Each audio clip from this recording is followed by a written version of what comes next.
I started doing workshops and doing groups where I'm getting up in front of others, like outside of the gym setting, and talking about resilience and perseverance and goal setting and vision and taking action. You should know what 1 hour of your time is worth. You should know the value that you bring to the marketplace. You know what your passion is.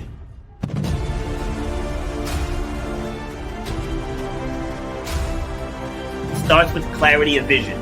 If you don't have the clarity of vision, whatever next thing you get, you're not going to see it through because you don't have the clarity of vision. So the point of my pain was being told you will never run or jump again. And all that stuff, I was like, you know what? Like, I want to be able to take this even bigger.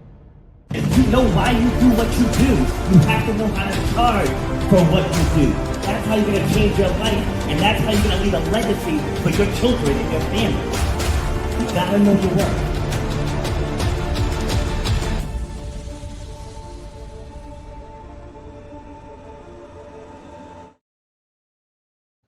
Happy Monday, ladies and gentlemen. This is Rob, and I am back with episode number 372 of Shut Up and Grind, where we're all about overcoming obstacles, defying the odds, and inspiring you to clear whatever's blocking the path to whatever success you want in this lifetime.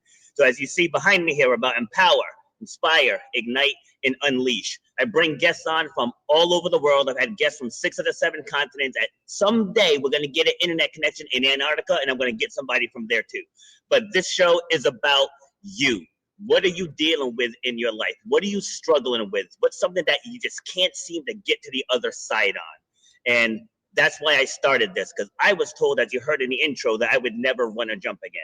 And 220 races later, we've defied those odds. So it's about you. What do you want to accomplish? Like, how do we affect your belief system to get you to the other side of whatever it is you're dealing with? So that's what this show is about. Today, we're going to be talking about laughter. We're going to be talking about worms. You're thinking, worms? Really? Right? Give it a chance. See this baby all the way through, and helping me have this conversation. See, so StreamYard updated, and so they moved everything from where it usually is. So, and this is the downside of live streaming, because I have to do this in real time, but I don't remember where they moved this to. Let's see. Here we go. There it is. All right. So helping me have this conversation is Cathy. Cathy brings humor. She brings heart. She brings a whole new way to think about stress, resilience, and the weird things that save our lives. So let's bring Cathy to the show. How we doing? I love that. Hi, Rob. Thanks for having me on episode 372. That's a lot of combos. 372. Yeah, I actually just added Monday and Wednesday. Like, I'm going 4 days a week now, because my other 2 days, Tuesday and Thursday, I'm booking into July already. And I'm getting inquiries every single day about getting on the show. And I typically don't turn people down, because everybody has a story to tell. True. So whatever it is that you've been through, come on and let's talk about it. So I opened up Monday and Wednesday just last week, and I'm already booking into mid-March. Like, it's crazy. Amazing. It's so stuff. Great. I love it.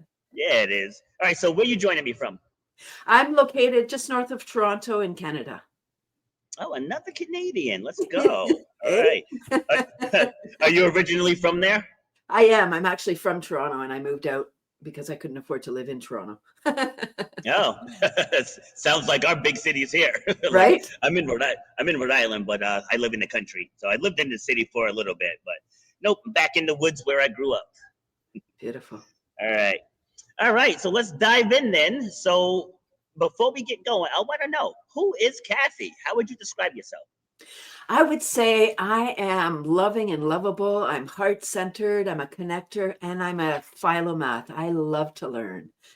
So that's kind of me in a nutshell. I just love meeting people and learning about them. I like that. So where does that stem from? Were you always like that as a child? Yes. Always curious, always asking questions, and wanting to know why is that? Why Why are we doing that? Why do people do what they do? And so I went to university and got a psych degree because I was curious. Okay. I love it. I love it. Ironically, I dropped out of school because dropped out of college because I didn't, everything I wanted to do went through psychology. And at the time, I found it so boring. I'm like, I don't want to do this. And now all I do is talk about mindset and mental toughness and building resilience and confidence. It's like my entire world is centered around it. Like, who would have thought? It's so funny.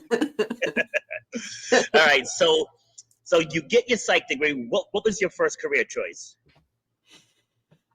Well, the psych degree came after 15 years of night school. I graduated in 2000. So the degree was not the reason for going to school. It's just that I really loved learning. So I went at night. Well, I grew up in the 60s and I know this wasn't written, but the message that I received was that women could do 5 jobs. Secretary, whatever, waitress, stewardess, nurse, and secretary. Human services. Right. And so I chose to be a secretary. I took all those courses in school, like business English and typing and all of those. And I was a secretary for 20 years because I didn't know I was an entrepreneur. I didn't know it was an option because everybody around me was an employee. My whole family, all my friends, everybody was an employee. I didn't have anyone that was like, oh, this is an option. But I changed jobs every year. I would quit my job, even though there was all those expressions. You need to have a job to get a job. You need experience to whatever, all the things. And it didn't even make sense because how do you keep on lying? If you need to go for job interviews, how do you keep saying, oh, I have a dentist appointment. Oh, I have a doctor. They're like, oh my gosh, you must be really sick. So I would quit my job and I trusted that I was that good. I would just get another job. And so I did. Yeah, see, and like knowing the options is huge because as I mentioned earlier, I dropped out of college. So I grew up in the 80s. I was born in the mid 70s, but I grew up in the 80s. And there we were always told, if you don't have a college degree, you're going to end up pumping gas or flipping burgers. So when I left school, it's like I started managing restaurants because I had that in my head. It's like without a degree, I can't do anything else. And now we fast forward all these years later, and I mentor people with master's degrees and PhDs. And I'm still that college dropout. I just traveled the country going to masterminds, like literally California, Texas, Chicago, Florida, like all over. And I just got backdoor educated. But I spent all of those years in the restaurants thinking that there's nothing else I could do. So when did you decide to make that pivot and go into that direction? Of secretarial or getting away from that? Yeah, getting away from it. Getting away from it. So I changed jobs every year. And then in 2000, I got my psych degree and I got a job at a group home working with challenged adults. Oh my gosh, I thought I'd come home. I thought this is what I was put on earth for. I loved that work, working with challenged adults. I loved it. And I couldn't work with management. Okay. Uh-oh. Yeah, I was muted. Yep. Okay. I was so excited I hit mute. I was like, let me just shut up.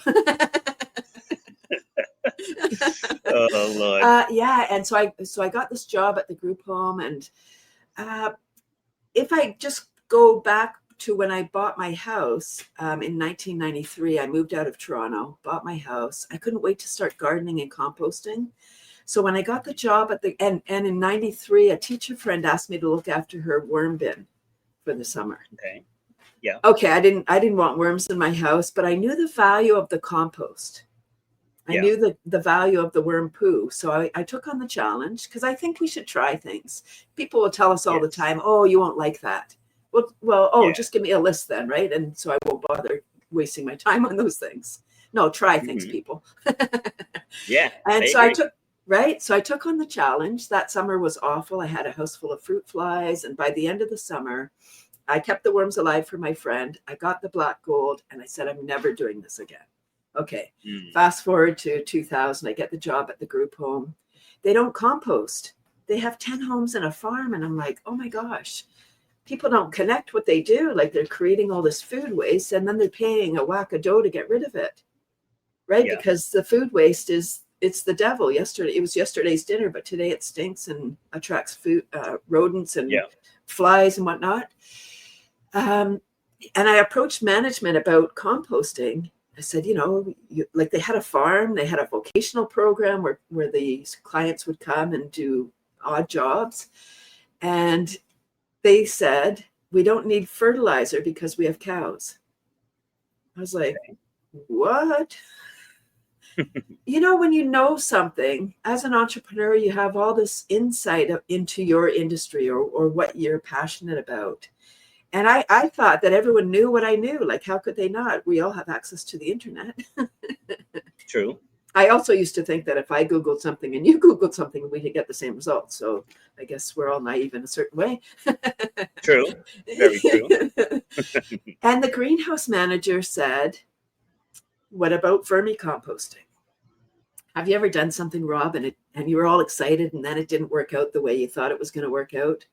Yeah. And you're like, I'm never doing this again. But then someone says, hey, Rob, why don't we, whatever it was. And you get that feeling in your stomach like, oh, no, not that again. That was me. And I was like, oh, not the worms again. Ew, gross. But I came home from work that day. I already had my first introduction into vermicomposting, my first experience. So then I thought, okay, let me look into this again. And I started to research the worms. And I was like, oh my gosh.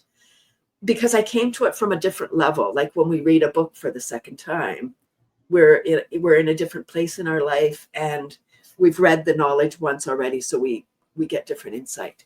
That's what happened to me. And I heard the messages that the worms were telling. They eat half their weight per day in food scraps. They turn garbage into gold. It's natural fertilizer. And I really had an epiphany. I was like, oh my gosh, this is beautiful.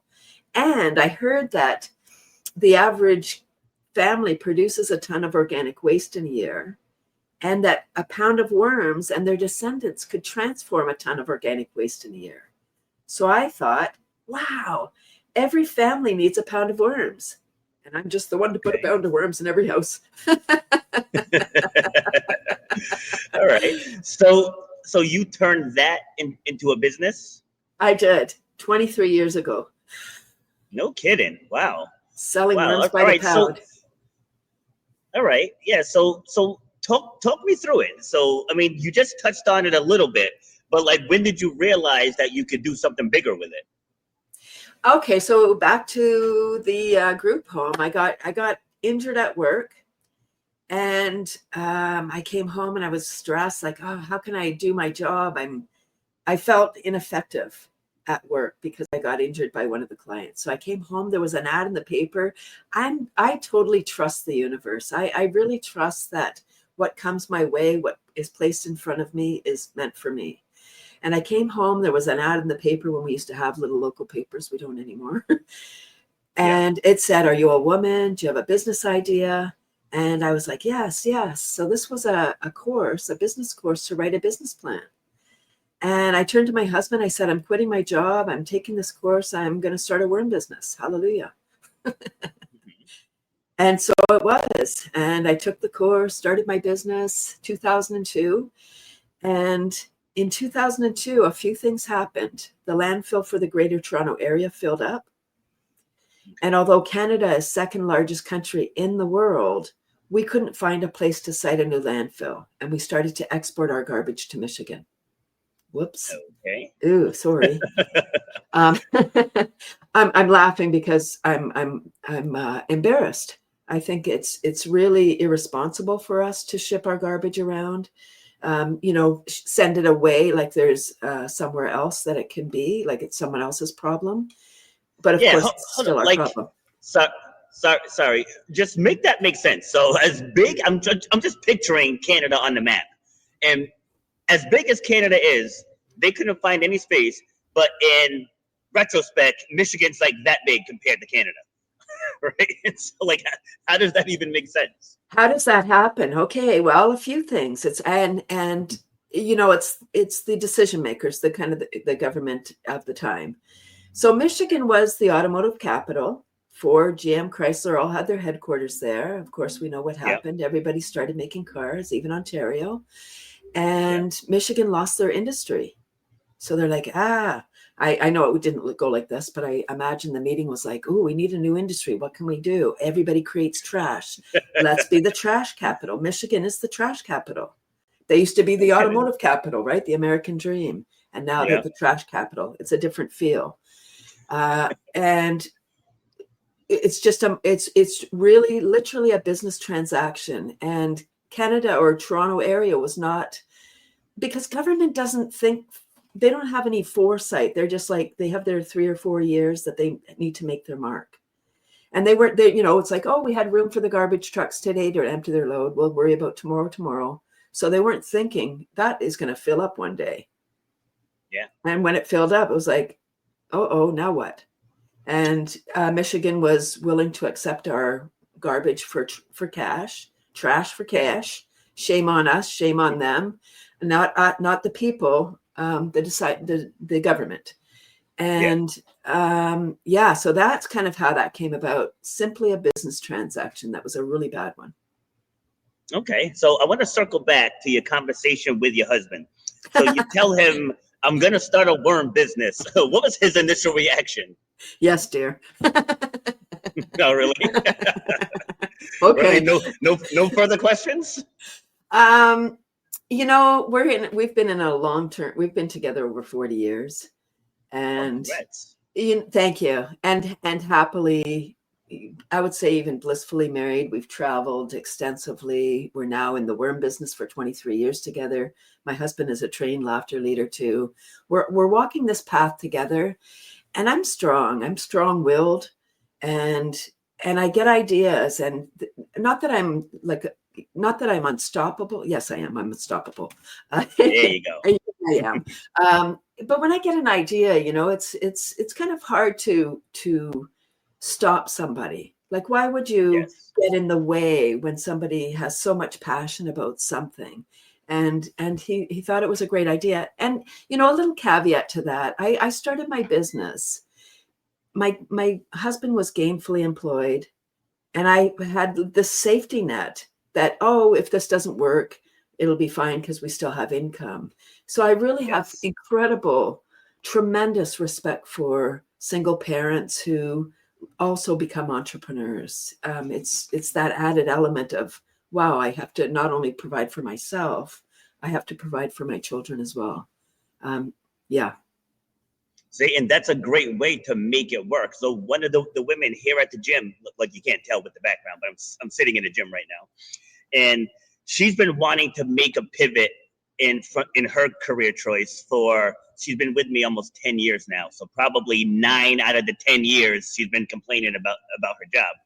And so she's into fitness too. And I keep telling her, I'm like, do your own thing. I'm like, you can make a lot more doing this than you can doing that. You know, and you get to work with people and impact people's lives. Like that's fulfilling, you know, that's purposeful. I said, because now you're just feeling used and abused, you know, because that's how it is when you're in that corporate life. And so just trying to get her to make that shift. But I told her the opposite of what you just said. I'm like, you're afraid to jump in because you have the safety net. I was like, if you cut that safety net, now you have to make this work. Because I was in that same boat. I was at the tail end of managing restaurants. I was starting to build up a fitness business. And it was hard to let go of that steady paycheck every Friday. It was very, very hard. Then you mentioned the universe. The universe intervened, and I got fired from my job. And so I pursued fitness. You know, I was like, I have to go full force now. I didn't have a game plan. I didn't really know how I was going to do it. I didn't have a lot in savings, didn't have the best credit, but I just knew I was good at getting people to believe in themselves. And so I leaned into that.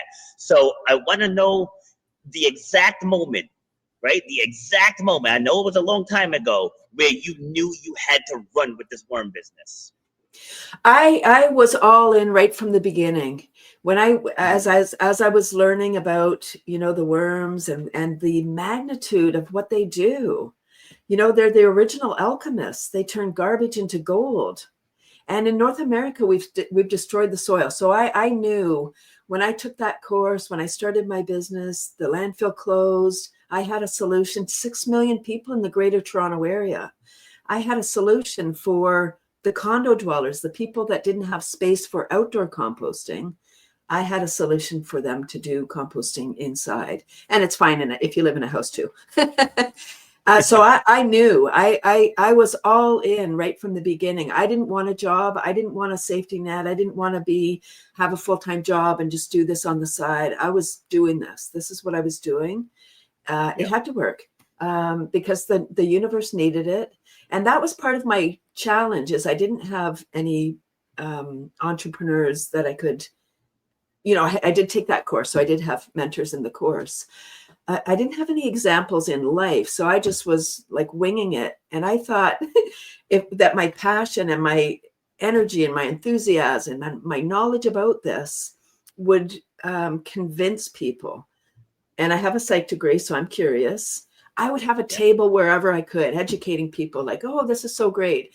And although I had a worm on my shirt and worm pictures and worms everywhere, when people are going to those shows, they're kind of going along blind in a way. Like they go from one table, they go to the next, and they're not really paying attention. So worms were everywhere, and they'd come and they'd say, what are you doing here? And they'd say, oh, worm composting. And then they'd like get all in their head, worms, ew. And I realized, if people were traumatized as children by worms after a rainy day or somebody chased them around or a fishing incident, the green goo, they're not looking to that as an adult for a solution. They're not even looking there at all. So I had an additional barrier to pass. There's a line in the sand. People want to do the right thing. But yeah, worms in the house was not something many people are willing to do. And I pivoted at that point. Yeah, sorry, go ahead. No. Go ahead. You pivoted. I was like, okay, how am I going to do this if people are afraid? Because my goal in 2002 was to put worms in every living space, every house, every classroom, not just one in a school, every business, every community, worms everywhere. So if you're eating an apple, you have your apple core, you're like, okay, where's the worm bin? Like the recycling bin. That was my goal. So I said, if I'm going to do this, how do I do this? And I started to do school workshops. And over 100,000 students have seen my presentation. Wow. That's awesome. Wow. So describe composting so that the people listening will have clarity. Composting is nature's way to look after our organic matter, our food scraps, our grass clippings, our weeds, the stuff, and it's usually done outside. No special equipment is required. You need carbon and nitrogen. So the browns and greens, browns would be your brown leaves and grass, paper, cardboard, and the greens are your food scraps, grass clippings, the green ones. And then you mix that together, turn it, add water, and after a certain amount of time, it turns into compost or humus that you can put on your garden. I'm talking about vermicomposting or worm composting. Can be done inside or out, but in Canada, of course, it needs to be done inside in the winter, or in Texas or Florida, it needs to be inside in the summer. True. Right? The worms are temperature sensitive. Yes. Oh, okay. And what does that do for the environment? It's reducing. So food waste is one of the biggest contributors to climate change, because as we're trucking it around, the fumes from the trucks, first of all, but also as the food is decomposing, it's off-gassing methane. And methane is one of the most harmful greenhouse gases. So by managing our scraps on site, we're not trucking it first, and we're creating something that we can use in our home, in our business, for our house plants. And people will say, well, I don't have any plants. Well, good. It's a great gift for your gardening friends then. It's a gift like, here's some worm poo. I love you so much. That's great. That's great. All right. So in my scan of your bio, notice that you mentioned laughter a lot. And just here today, in the last 24 and a half minutes, you've laughed quite a bit. So describe how you use laughter in your everyday life. Laughter came to me I was laughing before, but in 2012, one more person said, "Ew, worms in the house." And I'd heard it hundreds of times in the previous 10 years. That particular day I heard it, I felt it, and I questioned everything. I was like, okay, universe, 10 years, I've been at this. I don't know what to do. How do I do this? How do I continue? And I thought I needed to doff my important mission because I'm very fast. If I get an idea, I'm like, okay, let's go. And the very next day I was introduced to laughter yoga. Laughter yoga is not doing yoga and laughing. It's laughing as a cardiovascular exercise. It's an intentional exercise, first of all, to make us feel good. When we're laughing, we're secreting all the love drugs, dopamine, oxytocin, serotonin, and endorphins versus the stress hormones, cortisol, adrenaline, epinephrine. And I think the most important piece for laughter is the oxygen. Our brain requires 25% more oxygen than the rest of our body as an operating principle. So when we're stressed, we're not breathing properly. Our body's not getting what it needs. For sure, our brain isn't. Ever lost your keys, phone, glasses? And you got to go and you're like, oh, I got to go. Just yesterday. Right? I was looking for my keys. Sorry, I was looking for my keys yesterday. They were in my pocket. No right? word of a lie. Right? And we're like, where are they? I don't know where they are. They're right there. But our brain is literally deprived of oxygen when we're stressed. So it can't help us. So what we need to do when that happens, I can't prevent you from losing things, sorry. But I can give you a tip. Next time you're flapping around, stop, take a nice deep breath in, laugh it off, and then apologize to all the people you just yelled at. And your keys, phone, glasses will magically appear. Or you just ask, okay, where did I put them? And just wait, the answer will come. So it really, laughter has changed my life. I started to attend laughter yoga. I loved it so much because it changed everything. I think on a certain level before I became trained as a laughter yoga leader, I would take it personal when people said, ew, worms and that, because this is my baby. Like, this business is my baby. I don't say ew about your baby. Not out loud. That's hysterical. And so I think laughter yoga gave me permission to not take it personal anymore. I became more resilient, more joy-filled, and it just like I'm healthier. I'm healthier, happier, and more productive and more creative for sure. Great answer. Great answer. I'm glad you said that, right? Because people let other people throw them off course all the time. Like when I was transitioning into fitness, this was in 2008. And you can remember 2008, we had a recession.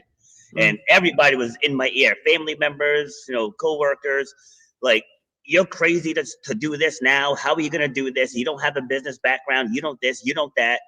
And I was like, you're still working a 9 to 5. So don't worry about me. If it was like an entrepreneur warning me about starting in those times, maybe I would have listened to it more.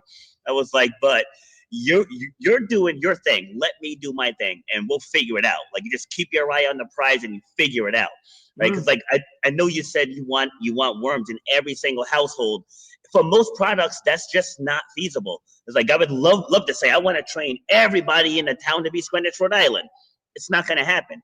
I just got to carve out my niche, right? The people that want what I have, they will come to me, and then you do what you do and you just stay within your purpose. So I want to assume that's similar for you. Absolutely. Well, when I took on the school workshops, I knew what I wanted to do. I don't have a fear of public speaking. I don't know why.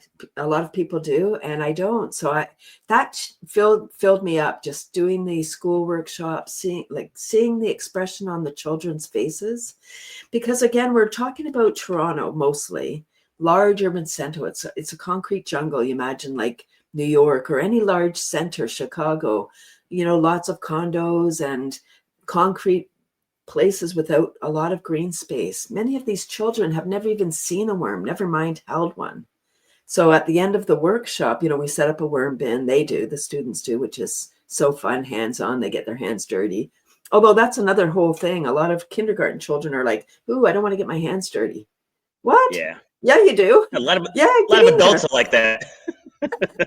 Well, that's where they learn it, right? Yeah. And so imagine a 5-year-old saying, I don't want to get my hands dirty. No, that's taught.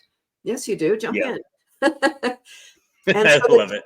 right. So the trepidation of the children are like, they're so nervous, and I have them hold their hands out. And then I'd say, just feel what it feels like. They don't have teeth. They can't bite you. They can only add, because when we get attached to something, that's when we want to save it. And I use the forest as an example. If somebody has never walked in the forest, why would they care if they plowed it down and built houses? Who would care? I've never been there. I don't care. We don't understand why we need the trees. Same with the worms, like they seem to like this little creepy thing. But it plays such an incredible role in our planet. There's worms everywhere, except maybe Antarctica. Maybe when they get internet over there, you can have a chat and I'll send some worms. That's great. Oh boy. Okay. You're back. It froze again for a second. Like, I'm not sure if that's you or me. I got a new computer, a new laptop, because my old laptop had an Ethernet port. So like I can hardwire the internet, and this new one does not have one. So this is only my second podcast doing it over Wi-Fi, and so far so good. But like I said, it does freeze a little bit today. But like I said, I don't know if that's my end or your end. But that's neither here nor there. How much time we have left? We got a few minutes, right? So let people know, where can they find you if they want more information on this, and like share your social handles and all that, and then we'll start working towards bringing this down. Yeah, so my worm page is cathy'scomposters.com, Cathy with a C. And my laughter page, I'm really focused on laughter now, because since 2020, we have a global mental health tsunami. It was here before 2020. It's just bigger. How do you torture people, Rob? You put them in isolation. Yeah. Like even people in prison don't want to be in solitary confinement. Right? That's right. Right? So in Canada, we were locked down for 2 years. We did have, we were allowed out every now and then on weekends, but it seems funny now. It's like, wow, we lived during a pandemic. The whole world shut down. It's hard to even remember the feeling. Real. But there's still a lot of people struggling. And although I really want people to care about the planet, it's hard, it's almost impossible if you're in a mental crisis. You can't even care about your neighbor. So my laughter page is cathysclub.com. And if I may, I would love to invite you and your listeners to, I have a free online laughter club every Tuesday. It's 9:30 a.m. Eastern time, 30 minutes of super fun self-care. Again, it's not doing yoga and laughing. It's laughing as an intentional exercise. As a laughter yoga teacher, I incorporate tapping, brain gym, qigong, all kinds of energy modalities. Laughter is complementary magic medicine that connects us on a very deep level. When we're laughing together, we're completely present. We're not thinking about yesterday or tomorrow, that conversation. Why did I say that stupid thing? We're not even thinking. It's not a very good survival mechanism, because we can't even run away when we're laughing full on, because our knees get weak. That's great. And share your social handles as well. Yeah, so I'm on Facebook, Cathy Nesbitt, LinkedIn, Cathy Nesbitt, and YouTube. I have an amazing video series called Fun Fab Fridays, Shorts for Fun. It was my COVID project with my husband. Friday was episode 230. That's a lot of Fridays. Awesome. Yeah, it is. Jeez. And really, they're just fun. They're just these ridiculous little shorts. There's a lot of healing episodes where I go into like a tapping sequence or a little qigong routine. Just fun. Like we travel around, we do little promos for companies, just for fun. Okay, awesome. So now give us some final words. Yeah, a couple of things. I would say, if you're an entrepreneur, even if you're not, ask for help, because we think we can do it all ourselves, and people want to help us, but they don't know what we want. And one of my favorite expressions is, it's no for sure unless you ask. You might still get a no, but if you don't ask, it is no. And my second favorite expression is, and it had to do with my worm business, without awareness, action is impossible. So even if you don't know that you can have worms in your house to manage your food scraps, you're not doing it. Bad for business. That's a great quote. Both of them actually over here on the corkboard in the gym. It has Michael Jordan's quote: "You miss 100% of the shots that you don't take." Right. So absolutely spot on. All right. So unfortunately, I do have to go, but thank you for taking the time to come on, and I'll get you back on again, so we can continue the conversation, but the conversation's never over. It's like there are guests I have on that I'll stop the live stream and we'll talk for like another up to 2 hours after the episode. So, talking about personal development and healing and all that, it's a never ending story, so we're a work in progress. Again, yeah, absolutely. So again, thank you. And I'll be in touch. I love it. Thank you so much. I appreciate the opportunity. All right. Take care. Okay. Bye. And cue the outro. You've been listening to Shut Up and Grind. We hope you've gotten some useful and practical information from this show. Robert has over 20 years experience pouring his knowledge and expertise at many events in the service and fitness industry, as well as secondary schools and universities. He has a true passion for helping others break through the barriers that are holding them back. To book Robert B. Foster to speak or to reach out, go to robertbfoster.com. Till next time, shut up and grind.